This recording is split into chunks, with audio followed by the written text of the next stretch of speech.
Coming up, theme park expert Arthur Levine joins us for our annual look at new attractions coming to parks in 2022. There's a lot to talk about, so let's get to it. This is Coaster Radio. Hello, everybody, and welcome to the original theme park podcast. You are listening to coasterradio.com. My name is Mike. I am here with my friend EB, and talk is cheap. Don't say talk is cheap. This is a podcast, Mike. That's right. That's true. Talk is cheap, and we do have a wonderful, you said your friend EB, our friend Arthur Levine is here. Yes. A prolific theme park and travel writer from USA Today and so many other projects. So welcome, Arthur. We're going to get right into it. How's it going? It's going great. I'm here with my close personal friends, Mike and EB. That's right. That's right.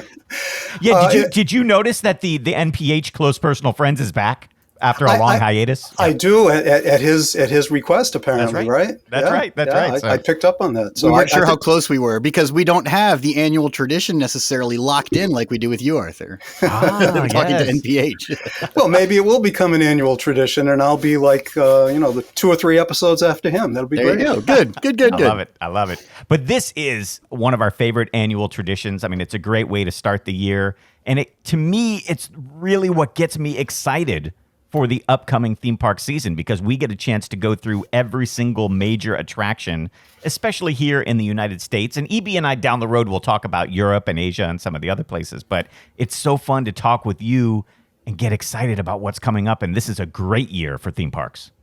It is a great year, although part of the reason it's a great year is that there are a few new coasters that are going to be that have been announced recently that will be debuting this year, but there are quite a few that have been postponed because of this damn pandemic that just doesn't seem to want to go away. But it looks like finally some of these rides that have been on hold for literally a couple of years are finally going to be launched. And so between the ones that have been on hold and the new ones, we have actually a pretty banner year this year here in the States anyways. Yeah, and one of the things that we did this year, I love this show because you always make it very easy for us. You delivered sort of a blueprint already for the show, and it's your article that was in USA Today detailing every single great major attraction that's coming. So we're just going to use that tonight and kind of like go through. You might even find that it's in the exact same order as what you put on USA Today. Well, yeah.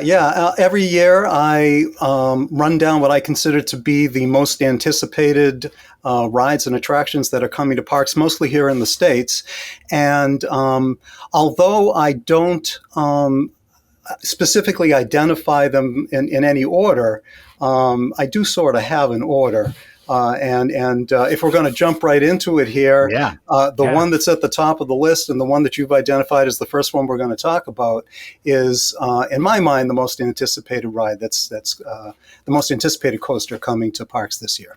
Yes, and we've been waiting for it. And this is one of those that we've been waiting for, and we had, I think, probably at the top of the list maybe last year. Did we have it the year before too? I can't remember. It's been so long. It's deja vu all over again, guys. Yeah, it's definitely been 2 years. And this is one that was ready to go literally in March of 2020.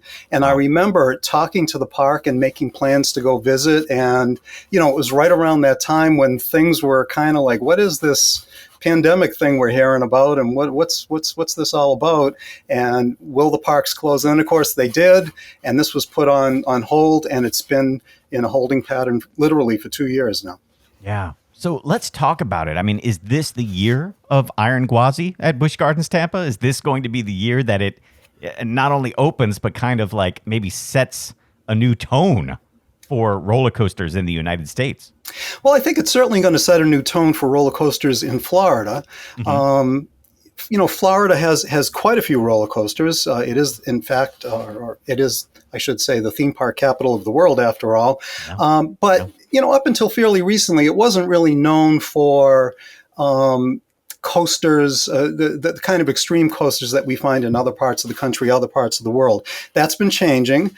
And this is certainly a welcome addition to the bunch.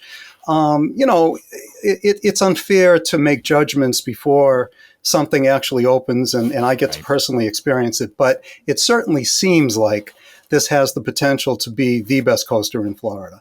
And when I say the best coaster, I'm talking about the pure coaster experience. There are some wonderful rides there. Hagrid's and the upcoming Guardians of the Galaxy that we're going to be talking about later.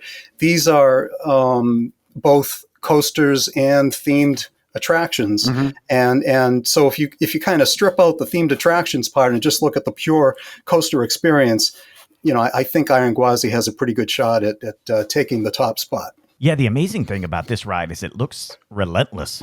It's like one element after the other. And I didn't really realize that until I saw some of the promotional footage that they released, and you actually see riders on it, and there's a lot of them being tossed around back and forth. So I'm curious. I know there's going to be the inevitable comparison to Steel Vengeance. Right. But man, this looks like something fun. And imagine you've got this in Tampa, and then right up the road, you've got Velocicoaster. Looks like you're going to have two of the best roller coasters, not only in Florida close by, but also in the country. Absolutely. Yeah. I totally agree with that. And yeah, you're right. The elements do come one right after the other. The inevitable comparisons with Steel Vengeance, I think you're right on target there. One of the things that distinguishes the two, Steel Vengeance is considerably longer. It's 5,740 feet. Iron Gwazi is a little over 4,000, about 4,100 feet. So it's a 1 minute, 50-second ride compared to a 2.5 minute ride on Steel Vengeance. So it's shorter, it's more intense because within that shorter footprint, they're jamming a lot of elements in there. But in terms of height and speed and that steep first drop, it's got that 91-degree drop. It's going to take all those records for height and speed and angle of descent. But really, if you compare it to Steel Vengeance, they're pretty comparable in those departments.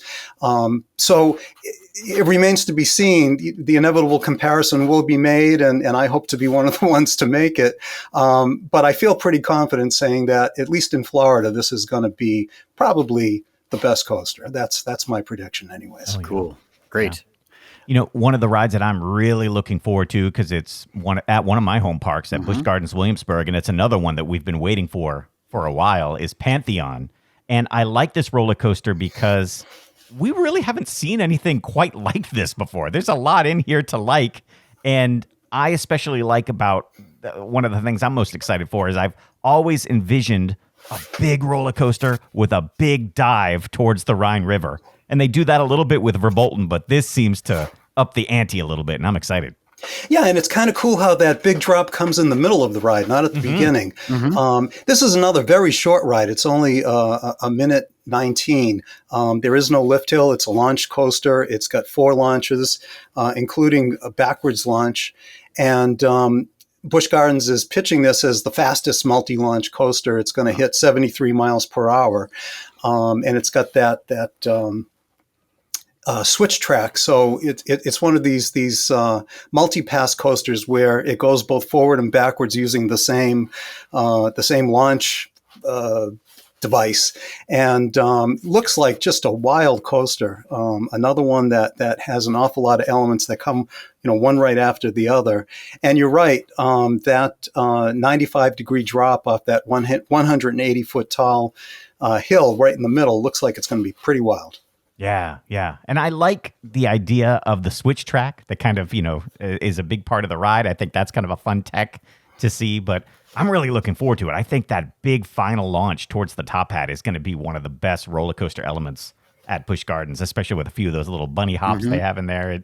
It looks fun. So I know that there's been a lot of people when they saw the POV of the ride, they weren't sure. They're like, well, where is this going to rank in terms of all the other roller coasters there? But I think it's going to surprise some people once they actually get on it. I really do. Yeah, and I agree with you that it's unlike really anything we've seen. It's really weird how the big drop is right in the middle, and so that just makes this quite a unique ride, I think. Yeah. Well, let's go now to another RMC roller coaster in Fun Spot Atlanta. How do you say this, Arthur? Do you say it Ari Force One? What is the name of this roller coaster? Well, I've been saying Airy Force One because it's Airy like Force One. Like a play on Air Force, So I have no idea how the family pronounces their name, but that's the way I've been calling it. Great. Okay, let's talk about this one. This is a ground-up coaster that, talking about packing in elements, this one looks pretty wild too. It's not nearly, of course, as big or intimidating maybe to look at as Iron Gwazi or Steel Vengeance, but this one looks like a lot of fun as well. Yeah, but I wouldn't discount this. I wouldn't, start putting this to the side when you're comparing it to Iron Gwazi and Steel Vengeance. Yeah, it doesn't quite match up, but we're talking about a 154-foot tall coaster that hits 64 miles an hour. And we're talking about it at a park, Fun Spot Atlanta, not exactly a big, huge major park. So great for them for really stepping up and getting RMC to build this major attraction. I mean, if this was at any major park, you'd say, hey, this is a heck of a coaster. So, and they're billing their zero G roll, which seems to be the element of the day these days. Everyone seems to have a zero G roll these days, and they're billing this one as the largest in the U.S. I don't know exactly what that means. I don't know if it's the longest, or I guess it's I guess it's the longest. But whatever it is, zero G rolls are really cool, and so this should be quite a ride. Yeah, and a lot of people are saying that this could be a real contender for best roller coaster of the year. Like they're saying there's a possibility that once people get to ride all of them, maybe it's better than Iron Gwazi, maybe it's better than Pantheon. I mean, we won't know, but man, we won't know until we get on it. But there's something to be said for context, right? I mean, this is going into Fun Spot Atlanta. So when you go to Fun Spot Atlanta and you see RE Force One, that's a huge roller coaster in a teeny tiny park compared to Pantheon or Iron Gwazi, where they've got plenty of other rides to choose from. So the comparison, that is an element as well when people experience RE Force One. Yeah, and I've been jotting down notes, and I put down sleeper ? I mean, this could be the sleeper hit of the year. One thing that really intrigues me about this is its out and back layout. I was surprised that for such a small park, it seems to go out pretty far, turn around, and come back. So it has a really expansive layout, especially for a small park, as opposed to something like Iron Gwazi, which kind of turns in on itself a number of times.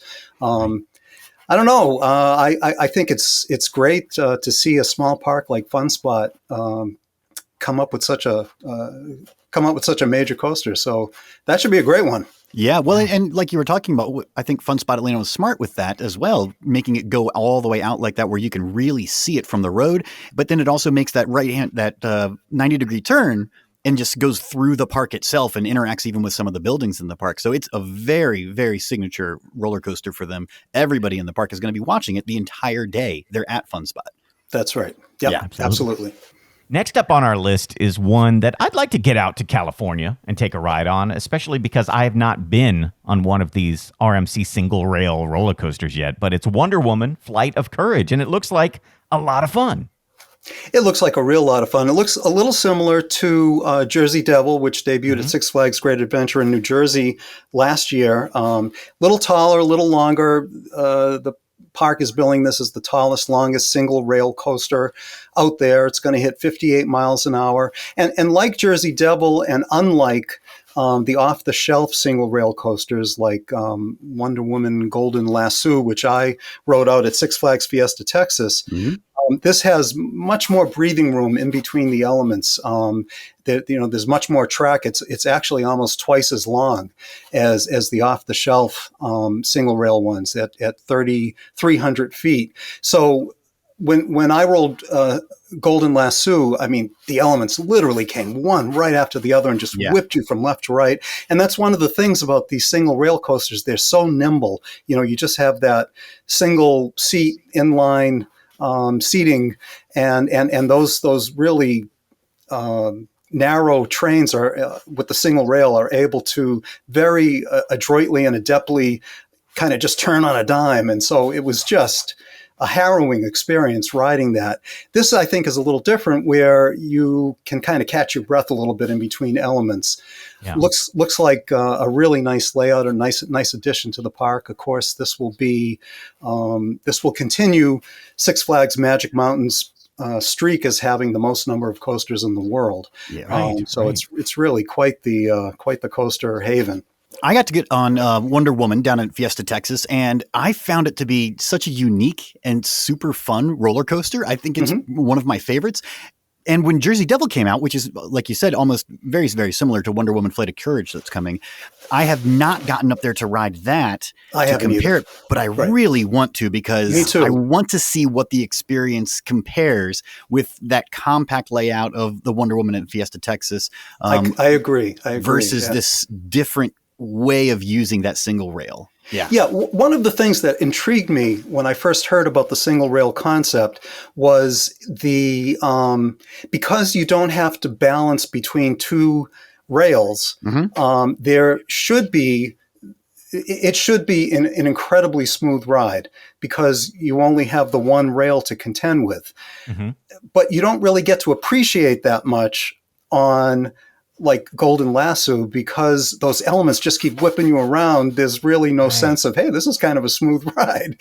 But I think on these longer ones, like Flight of Courage, I think there could be the opportunity to experience what I think possibly could be a silky smooth ride because of that single rail. That was always one of the things that intrigued me. And so yeah, I'm anxious to give one of these a try as well. Yeah, especially in that front car, even, you know, where you can actually watch that single rail is just a weird experience as well. Yeah. I feel like I have to turn in my coaster enthusiast card because I've not been on one of these roller coasters yet. But my question for you guys, because you both have, I was watching the Taylor Bybee documentary, This Is How We Roll, and, you know, seeing the different Raptor models that are out there. That was a great show, by the way. I thought you guys did a nice job with him. Yeah, he did a nice job. Yeah, they were really great guests, and it was fun to learn about that documentary. And one of the things that I always wondered, maybe you can tell me if this is true because you saw them up close, those trains seem to be going faster than you think they would. Like they're really like kind of hauling around the track. Are they really that fast in person, or did it just seem that way in that documentary? Well, Fiesta Texas Wonder Woman, you do go through those elements really quickly. The thing is, though, is that you're going through quickly, but like Arthur was alluding to, you don't feel banged around like you think you should be feeling going that fast, I think. That's right. It's a balance right in the middle, It's a very disorienting experience because it's the Golden Lasso, anyways, is a very disorienting experience because it just is whipping you left, whipping you right. You know, you go down, you go up. I got off and I didn't really have a sense of what just happened to me. It's very hard to process.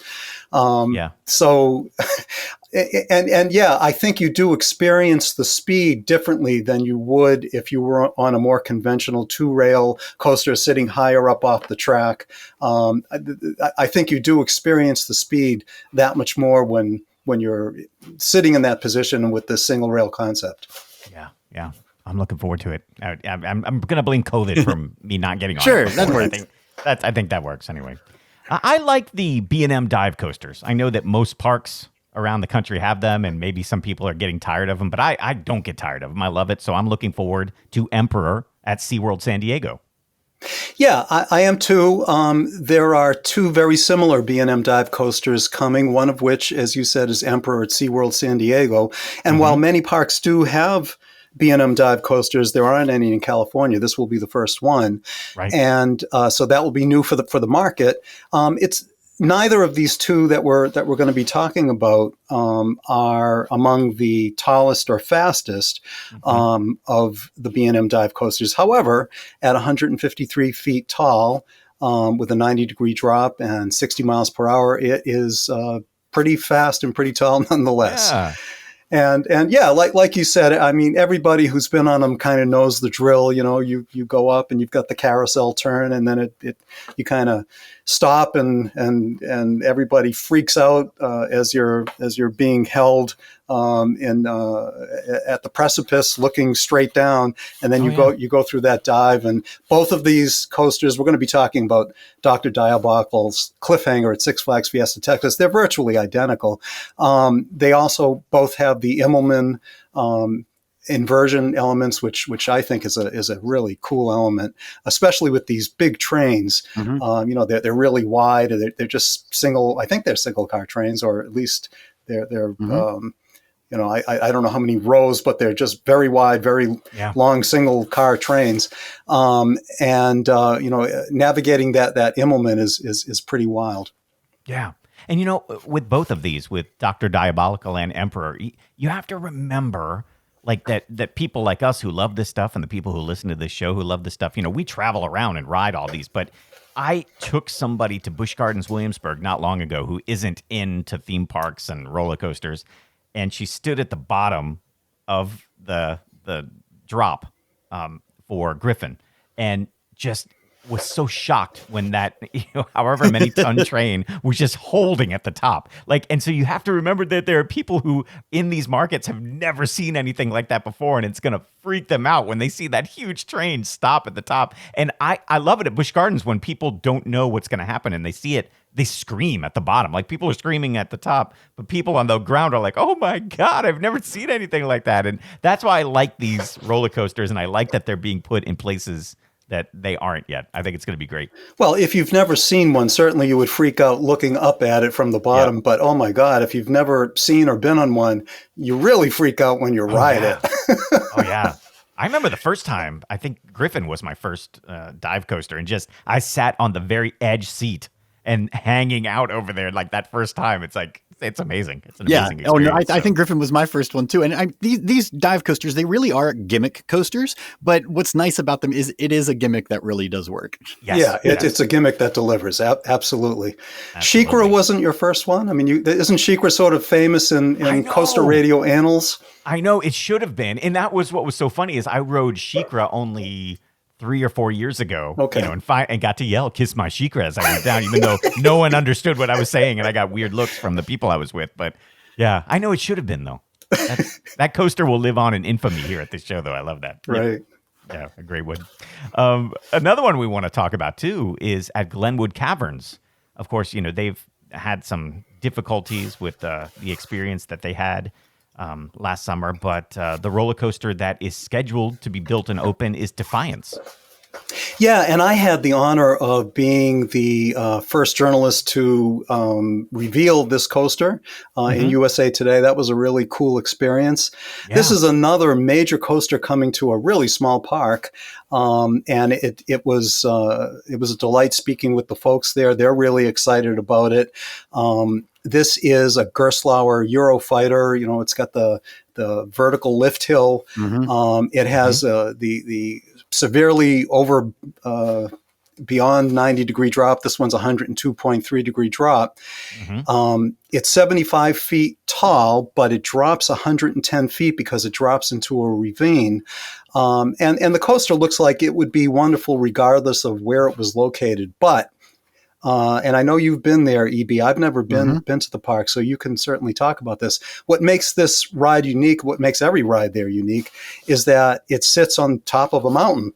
It's 1,300 feet above the Colorado River. So when you're at the top of that lift hill looking at that 102.3-foot drop, you got this crazy drop into a ravine, but you're also looking 1,300 feet down into the Colorado River, so it should be just a crazy experience, I would imagine. Oh yeah, you're the tallest thing around when you're on the rides at Glenwood Caverns, and this does look like a lot of fun. It's a super duper short Eurofighter, but I think they make up for it with location, because you do go up and it does take you to the edge, and those are steep. I mean, when we're talking about it's in a mountain, it's a steep drop on all sides. Yeah, and what was interesting when I wrote this article for USA Today was talking to them about how they had to install this. Just getting stuff up to the top of the mountain is an adventure in itself. They were talking about how as they delivered the pieces, they were anticipating that they were probably going to have a crane take the trailer and lift it up in the air and turn it around so the truck could then, go around and hitch back up to go back down the mountain because there just isn't enough room to make a turn up there.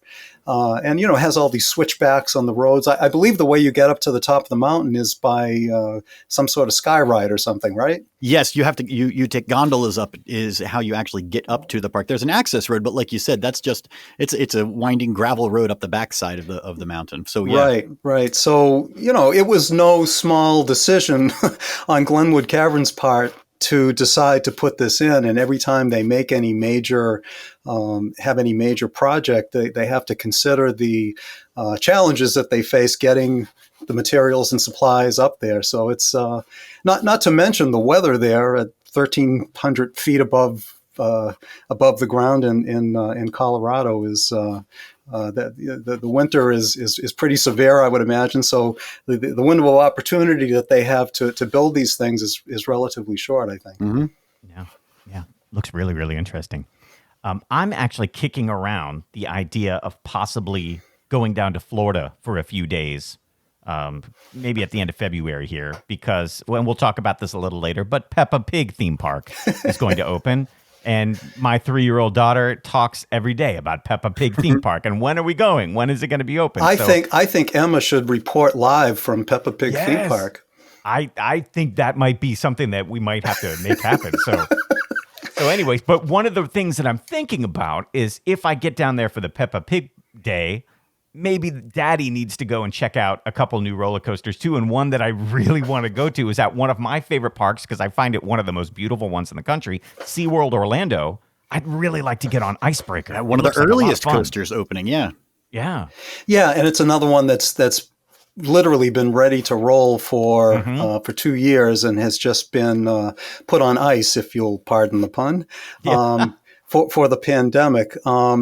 Yeah, it seems like kind of a weird time of year to be opening it, but it's going to be opening, I think, in a couple of days. I think maybe when this airs, I think it will have opened. Mm-hmm. Yeah. So this is not an extreme coaster. This is sort of a family coaster. There are no inversions, but it is a multi-launch coaster, not unlike Pantheon. It's got that multi-pass, forward and backward. The train will roll forward and backward through the launch element. And one of the cool things, I think we talked about this last year, probably talked about it the year before too, when we talked about this ride. But one of the cool things I'm looking forward to is that there's a little bunny hill in between the launch and the spike. And so you will, passengers will experience airtime as they go forward through the bunny hill, but then they're going to experience it backwards as well, which I don't know if that happens too often. I don't know if it's ever happened at all. I mean, maybe it has, but experiencing backwards airtime should be pretty cool. So it's going to have this 93-foot tall spike. It'll be 100 degree angle. That will start the ride, and then you're going to hit an 80-foot tall top hat tower, and then it'll continue on the rest of the ride. When I say those words and talk about the stats, I mean, it sounds kind of extreme, but I think SeaWorld's sort of considering this a family coaster. Mm-hmm. Yeah, looks like a lot of fun. So I'm hoping that becomes something that I can do and maybe send the family over to look at a dolphin or something while I, go and ride that ride. We'll see.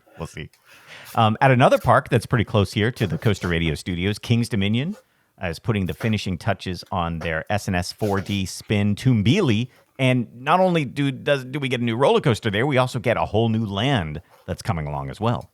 Yeah, and we were talking earlier about the B&M dive coasters being kind of gimmicky coasters. Mm-hmm. I would certainly put the S&S 4D free spin coasters in that same category. Sure. They are kind of gimmicky, and the whole idea of them originally was X2 was such a unique coaster and such a big hit, and guests loved it, but an extremely expensive coaster. So the idea was, how could we come up with something that would mimic X2, or at least kind of take inspiration from it, but make it much more affordable. And so this is what S&S came up with.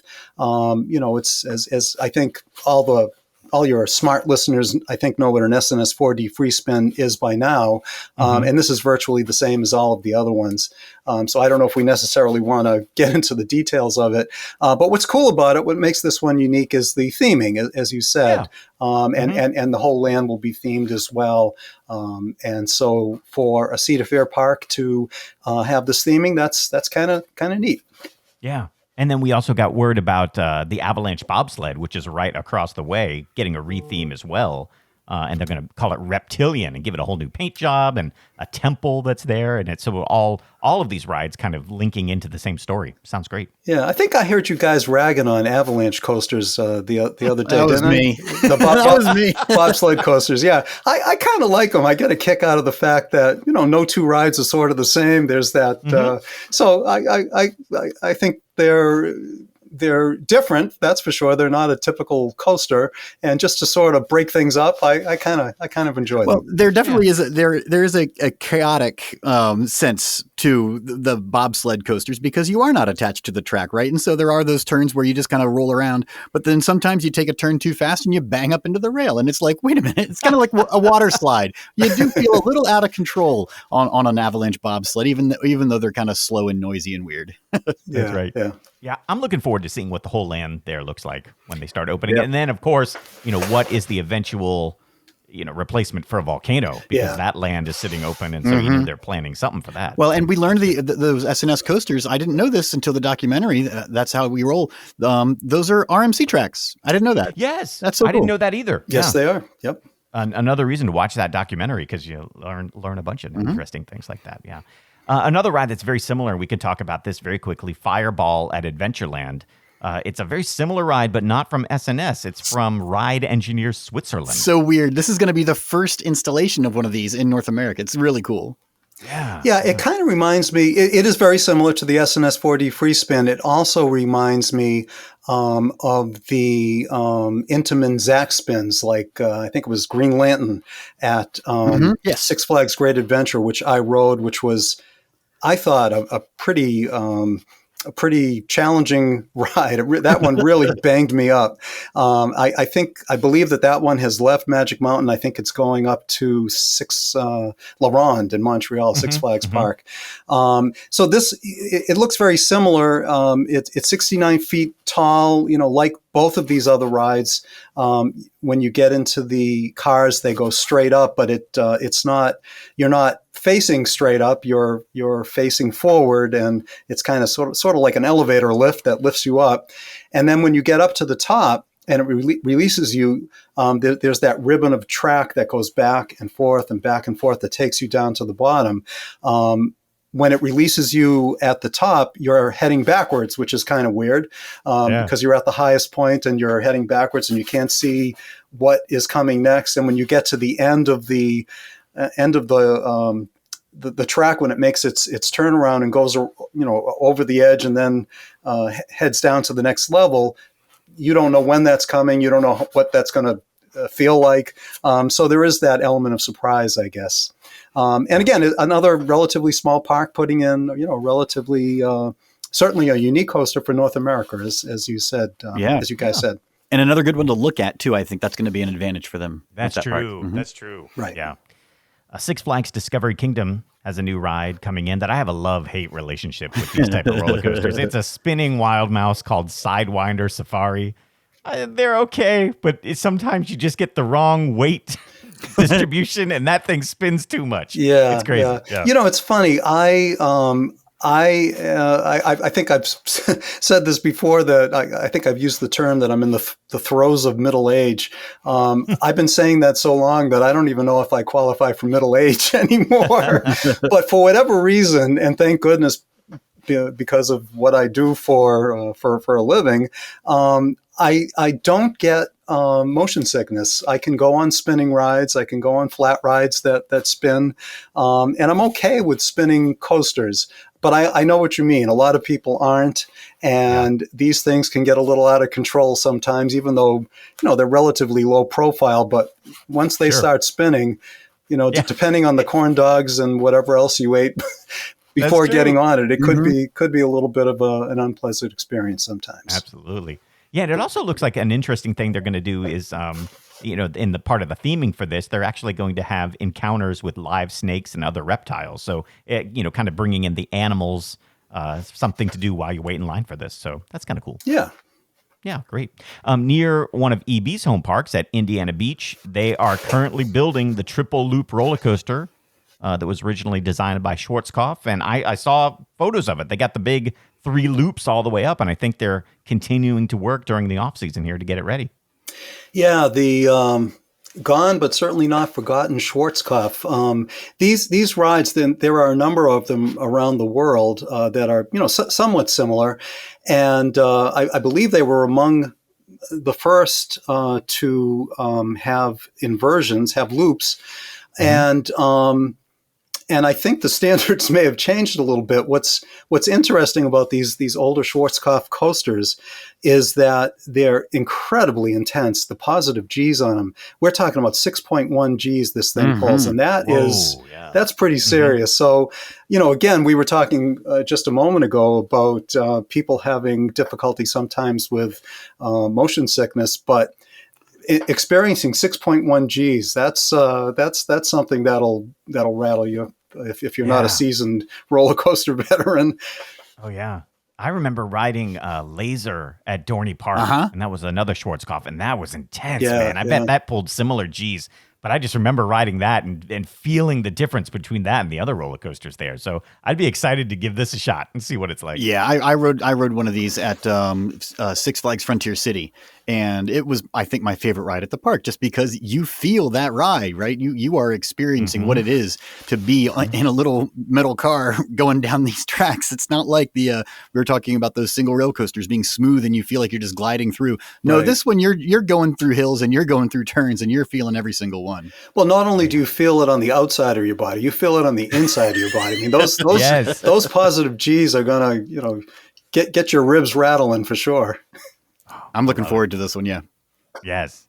I think the ride that gets my vote for best name, or at least the name that made me laugh the most, is Palindrome. Completely agree. I think it's a great name. Yes, coming to, is it Cataland? Cataland? Is it? Yeah. So, yeah, I just love the name because it is what it is. It is exactly what the roller coaster is. I like that. Yeah, and of course it's so named because it is a shuttle coaster. It goes through the entire course facing forwards. You go up a spike at the end, and then you retrace the whole thing going backwards. So Palindrome is a really wonderful name. And it seems to be a recurring theme today, but here is another really tiny park that is putting in a major coaster. This one kind of came out of the blue too. It was completely under the radar. They announced this at IAAPA. It took everybody by surprise, including me. And, there was some speculation. I think it was Ride Entertainment was hinting that they're going to make some kind of an announcement, and everybody was wondering what that might be. I don't think anybody had any idea that this little tiny park that has a few kiddie rides next to a big racetrack down there was going to be putting in this major roller coaster. But here it is. Yeah, and you're right. That is kind of a theme of this year, that a lot of these small parks are getting these major attractions that are going to put them on the map. Unexpected stuff. Like you said, Gerstlauer and Ride Entertainment, they've done a good job the last couple of years teasing, right? They teased us and made us guess where the coaster was going for Glenwood Caverns. This was the same thing, where they were teasing where this was going to go. Right. And it's ending up at the Circuit of Americas, the F1 track. So, and I think this is smart for the sport of racing. We've been seeing more and more of them saying, you know what, we need to attract a wider audience, widen our fan base. This is a great way to do it, is to build up parks at racetracks where people are already gathering. Sure.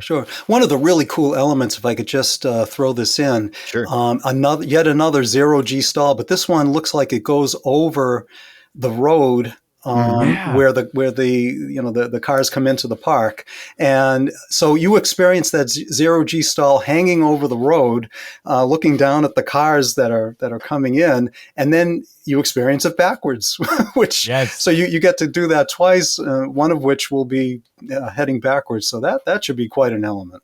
Yeah, that's wild. That's great. Another ride we've been waiting a long time for, and supposedly we're going to see it soon. It's at Epcot. It's Guardians of the Galaxy Cosmic Rewind. And really wanting to know what happens inside that gigantic show building. I think we all are. I wish I could tell you guys, but I don't have a clue. All I do know is that it is an enormous show building. I think we've talked about this before, but I believe it was Bob Chapek who said this thing is so enormous that it could fit 4 spaceship Earths inside of it. which is kind of amazing when you think about it. So it's going to be one of the world's longest indoor roller coasters with 5,577 feet of track. The seats will be able to pivot kind of on demand, or it'll be programmed to pivot, so it'll face they're going to be able to direct you to the action that will be happening inside the show building, not unlike the Omnimover vehicles on Disney's other dark rides. So that's kind of a unique thing that they're going to be doing with this. As to what the story will be and what will be happening inside there and what the effects will be and what the coaster experience will be, we're just going to have to wait. And, It's going to be interesting to see how much of that 5,000 feet of track is you puttering along, looking at scenes, and how much of it you're actually zipping through like an actual roller coaster. That's going to be really interesting, how they make the motion of the ride fit the story. But of course, Disney's going to do it right, I'm sure. Yeah. And I would imagine you're probably right, EB, that it will include both slow-moving portions and very fast-moving portions as well. Not unlike Revenge of the Mummy. If they're going to go to the expense of creating, animatronics and elaborate show scenes and special effects, you want people to see them. You don't want them zipping by at 50 miles an hour. So I think there will probably be some slow moving parts of it. And like we said earlier, this is not a pure roller coaster. This is a themed roller coaster experience. It's kind of a dark ride roller coaster hybrid. And there have been more and more of these lately. I think it's a great development, a great trend. And this should be one of the premier ones. Yeah. I'm amazed that in this day and age of the internet and social media that Disney Imagineering has been able to keep such a tight lid on what the ride experience really is. I mean, we've seen that footage that they shot, as with the ride vehicle itself, and there's a little bit of artwork, but we don't know the storyline. We know that, some of the stuff was shot with some of the stars from the movies, but that's it. So they've done a really good job of keeping what's inside that big box, to themselves. Yeah. So, one thing I really like about the IP is that, it's Marvel, it's techie, it's got some nice science fiction, things going for it, but it's also really funny and campy. And I think that, I'm hopeful, and I'm pretty sure that they're going to be able to make great use of comedy and the campiness and the music. The music is a really important part of Guardians of the Galaxy. I think it's going to be a great experience overall. I've got really high expectations for this one. Yeah, I remember one of the biggest things I was ever wrong about on this show, and I said it as soon as I got a chance to ride it, was the re-theme of Tower of Terror to Guardians of the Galaxy. And I remember when it was happening, I was like, this is terrible. Why would you change such a perfect ride? But then I went out there and I rode it, and I laughed the whole time. It was so much fun. That's right. And it was amazing what they did. So you certainly weren't alone in your in your anticipation of or your condemnation of Disney for making that change. Nor are you alone in just about it won just about everybody over once it actually opened, and really for the very reasons that we're talking about. It's a giddy experience flying up and down in a free fall tower, but when you add in all the silliness and the music, it just elevates it to a whole different level. I'm pretty sure the same thing's going to happen with Guardians of the Galaxy Cosmic Rewind. Oh yeah, I'm so excited to see what they do and just see how many laughs are in that too. Another ride that I was looking forward to for a year or so now. 2020.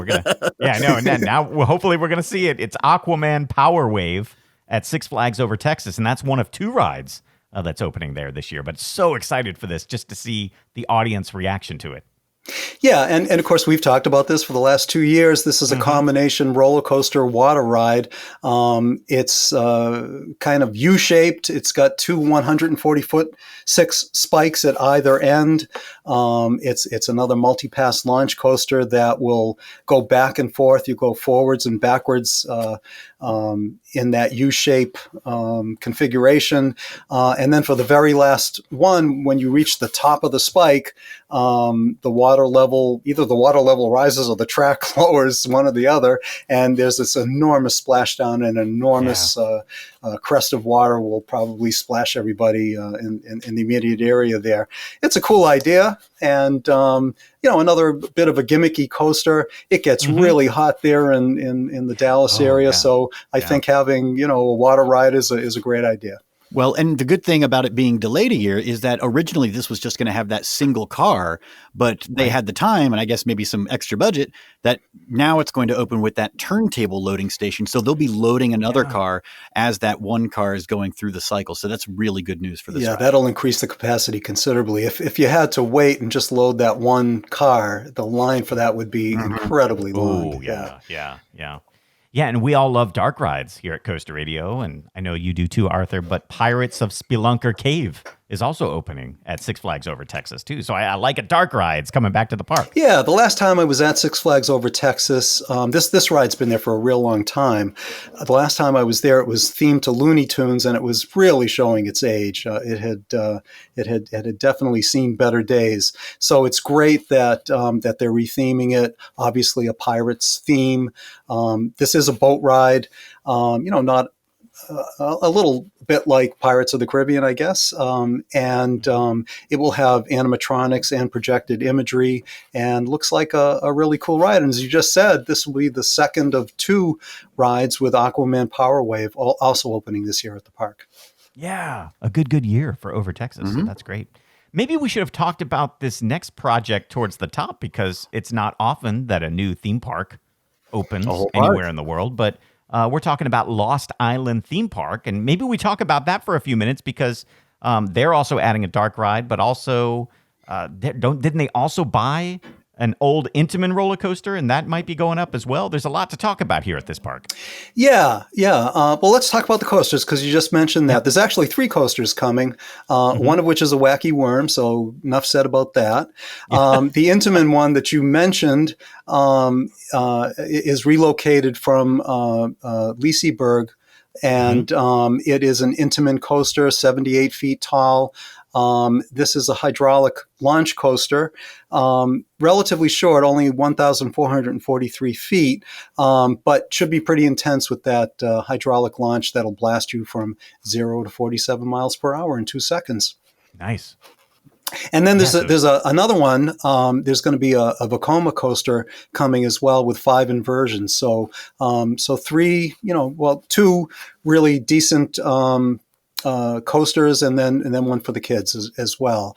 But I think the big news, usually coasters are kind of are typically the headlining attraction at parks, but I think Volcano Quest for the Golden Idol, the dark ride, will be the centerpiece attraction here. It's going to be the kind of the totem, the centerpiece of what everybody will see as they enter the park will be this giant volcano, probably with, smoke coming out the top and maybe some lava, or I don't know.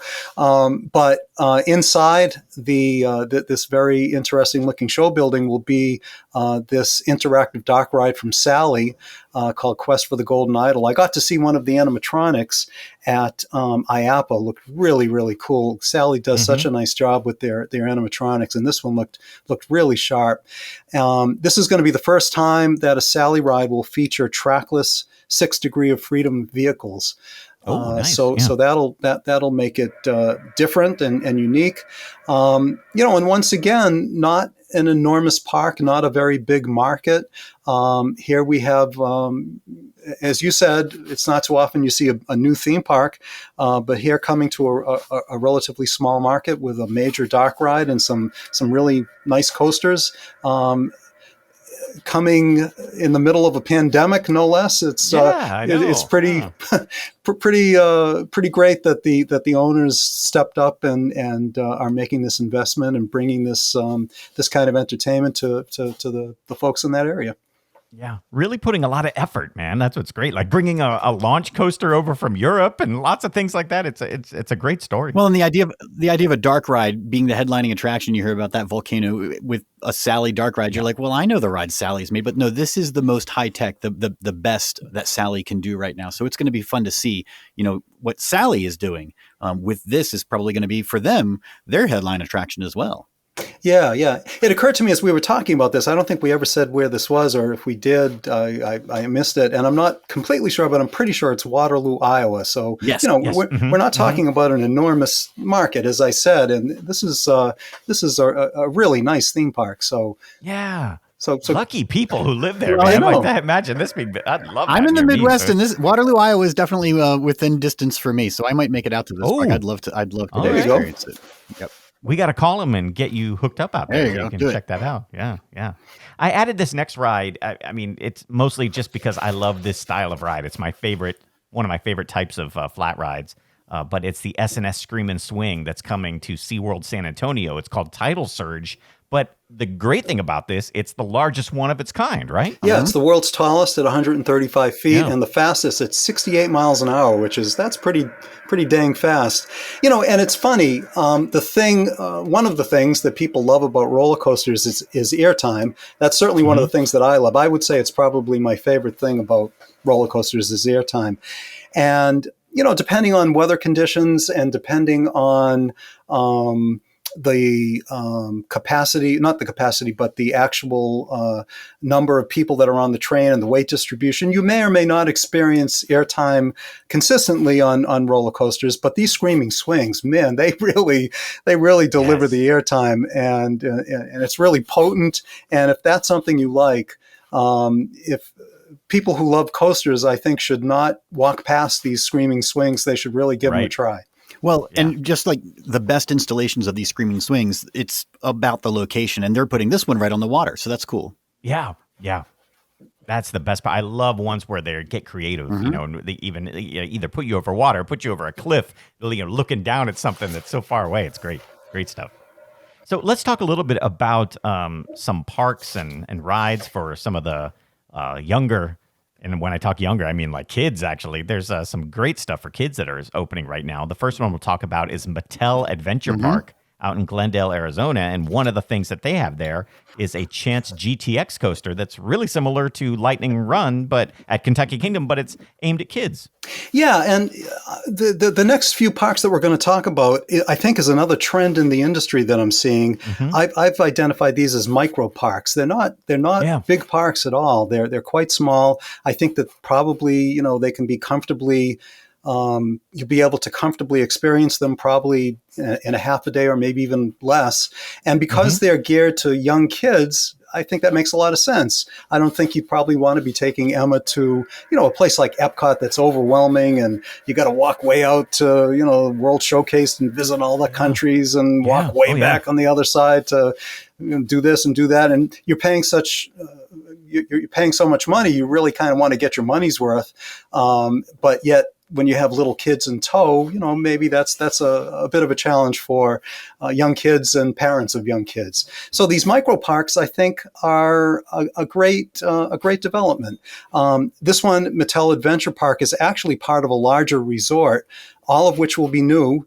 Called Crystal Lagoons Island Resort. The Mattel Adventure Park part of it will have, as you mentioned, this Chance Rides coaster and some other attractions themed to Mattel properties. This one is Hot Wheels. There'll be some other attractions as well. There's also going to be an indoor Thomas and Friends indoor theme park that will be there. Of course, it gets really hot in Arizona in the summer, so having an indoor theme park, I think, makes a lot of sense. Likewise, kind of the feature at Crystal Lagoons will be this enormous beach right in the middle of the property, a sandy beach. And so people will be able to get into their bathing suits and cool down in the water. There's going to be a hotel. There's also going to be, from what I understand, and the details are a little sketchy, but it's a little bit like Islands of Adventure in that there's going to be these little islands throughout this Crystal Lagoons Island resort.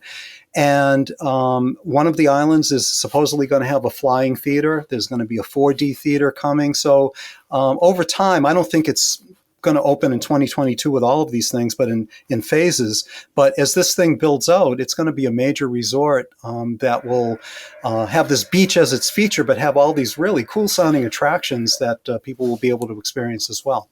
Mm-hmm. And I haven't seen any construction photos, but I know the artwork that we've seen of the Mattel Adventure Park Chance Coaster, it goes out over the parking lot, but like actually goes out over the parking lot with inversions over cars that are parked. And that doesn't seem like a good idea to me. It reminds me of like our conversations with, the rumored Giga Coaster coming to Knott's and how, well, they can't build it over the parking lot. It'll be interesting to see if they actually do this over the parking lot like they have in these in this artwork.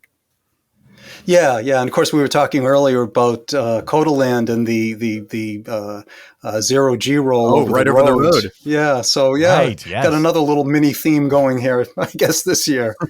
Absolutely.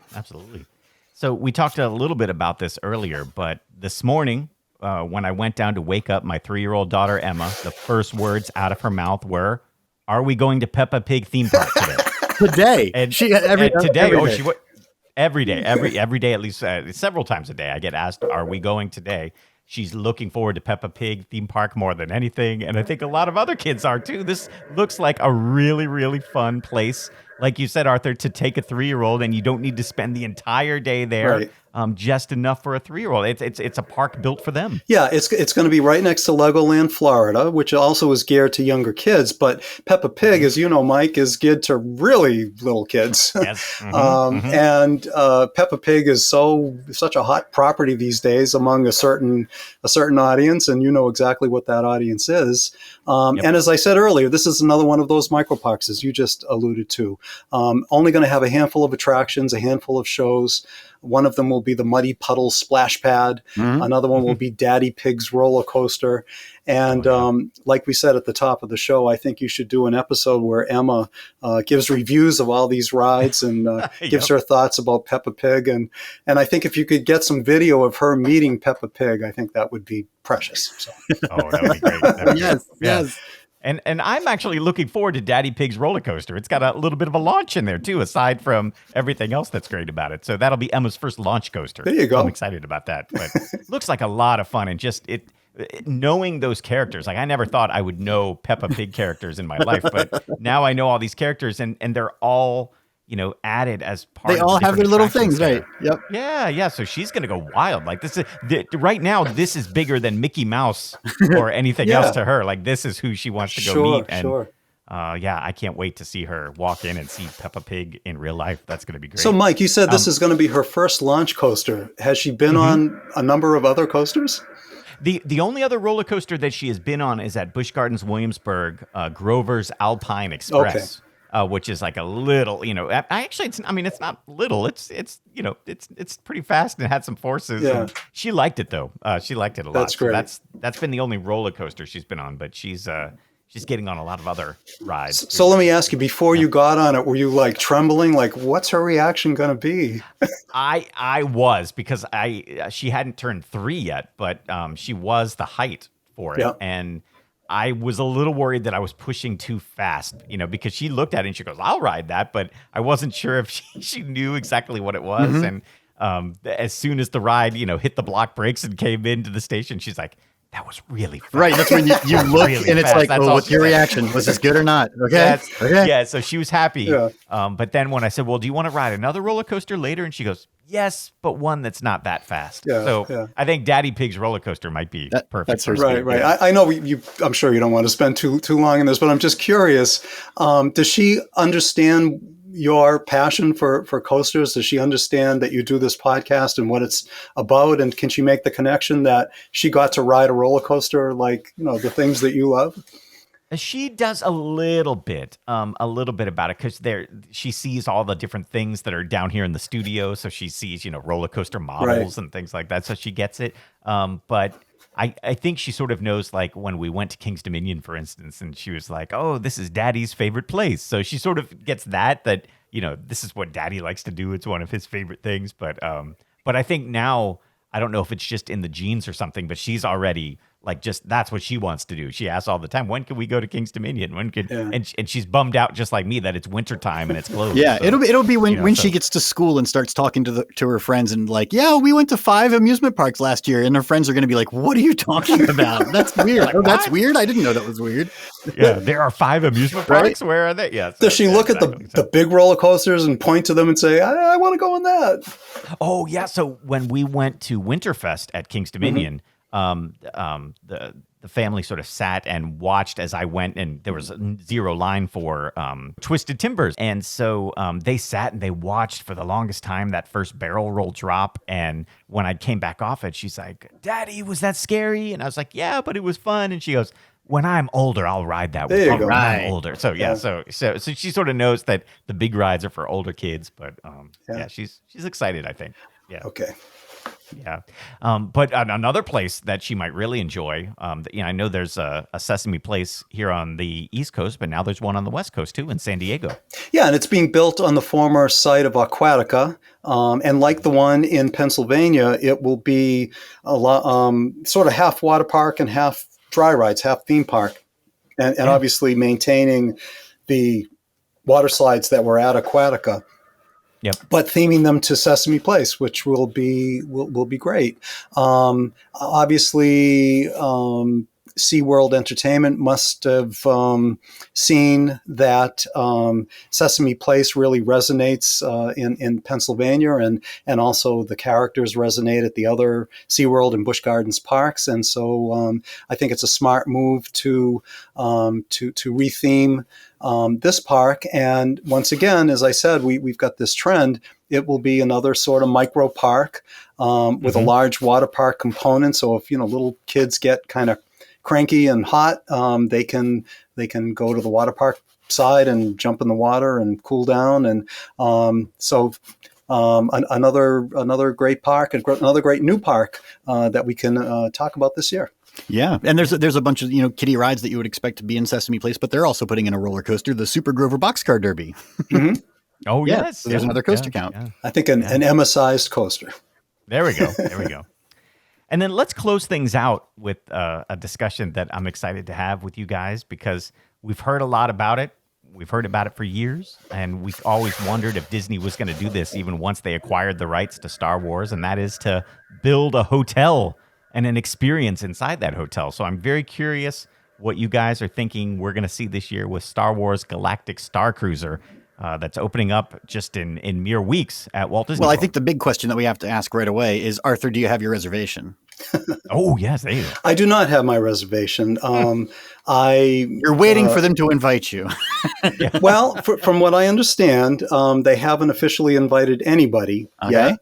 The pandemic's just throwing a curveball at everything. Omicron is running wild, and so I think they're just a little bit in flux down there. So no, I don't have my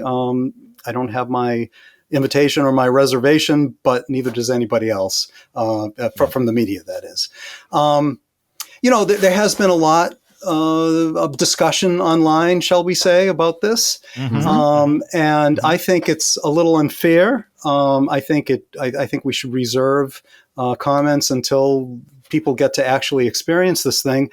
And also, there's been a lot of talk about the cost. It is not cheap. Disney's been really upfront about that. We're talking about, $5,000 for 2 nights for 2 people to experience this thing. But you got to remember, we're talking about an extremely targeted, extremely small boutique hotel experience. Yes. This is approximately 100 rooms. We're not talking about tens of thousands of people who come to Epcot and the Magic Kingdom every day. We're talking about 100 rooms. So we're talking about, 250, 300, 350 people at any one time are going to be in there. So this is a very small, targeted boutique experience designed for people who are obviously diehard Star Wars fans and have the resources to make this happen.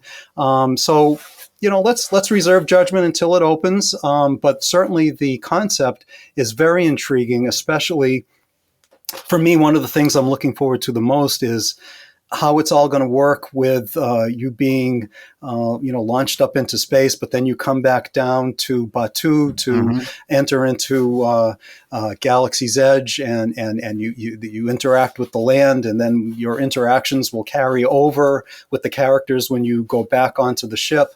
That part of it sounds really interesting to me, and I'm anxious to see how Disney's going to pull this off. Bob Chapek has made no. He hasn't been shy about saying that he sees this as kind of a really important development for the company. That should it be successful, I think we're going to be seeing many more of these. Well, I don't know about many more, but more of these. I think it only stands to reason that California would be getting one, and there may be other similar boutique hotel experiences that are 24/7 role-playing experiences that could be themed to different intellectual properties should this be successful. So I don't know. What do you guys think about it? Well, that's a really interesting idea. I never actually even thought beyond Galactic Star Cruiser, but that's really interesting. What if it was successful and Disney started planting these in other places? This is something that you could even potentially put not in a Disney park, but just put one in a major city, so you have a themed hotel that is an interactive theater experience for 2 full days. Wow, that's really interesting, Arthur, to think about. What they could be, not just Star Wars, too. Yeah. Right. I mean, we've been seeing this at theme parks. It's just been escalating recently with these single IP lands like Galaxy's Edge and like the Wizarding World of Harry Potter. The level of theming, the level of interaction, the guest experience has just been heightened so much, and there is this level of intense interaction that we're seeing. Even on the rides, there's shooters and different things, but this is taking it to a whole new level, literally 24/7. I mean, from the moment you wake up till the moment you go to sleep, you're going to wake up and look out your window and you'll be cruising around the galaxy somewhere, which is kind of wild when you think about it, brushing your teeth and, looking to the side and seeing some distant planet somewhere. Should be quite an amazing experience, I would think. Going full Westworld on us. That's what's happening. Absolutely. And actually, EB and I both know somebody who is involved in a test booking that they're doing right now for, I guess, very connected people. And he said the experience was fantastic, but the thing that surprised him most was how good the food was. He said that was something that he was not expecting. He thought it was all going to go into the experience, but the food itself, he says, was unlike anything he's ever had. So, I think in general, Disney and Universal, for that matter, have really been upping their food game, and other theme parks too. I mean, the Hershon Parks, Dolly World, Silver Dollar City. There are some really wonderful food experiences out there. I remember the old days when they'd serve you a piece of pizza on a piece of wax paper, and you couldn't tell the difference between the wax paper and the pizza. And food was just an afterthought at parks, and they kind of held you captive. You're going to be there all day, and they sold you crappy food at a high price. That's no longer the case. There's some really elevated food experiences, and I'm not surprised at all that that's what you're hearing about Galactic Star Cruiser. Yeah. Well, we have come to the end of another one of our favorite episodes of the year, and I think we have shown that 2022 is going to be a great year for theme parks. There's so much to look forward to, and there's even more beyond that we don't have time to talk about, and that's what's great. So it's always so great to have you here, Arthur. This is literally, like, not only for me and EB, one of our favorite episodes and a great hour that we get to spend with you, but for the listeners, we know they all look forward to it as well. So thank you so much.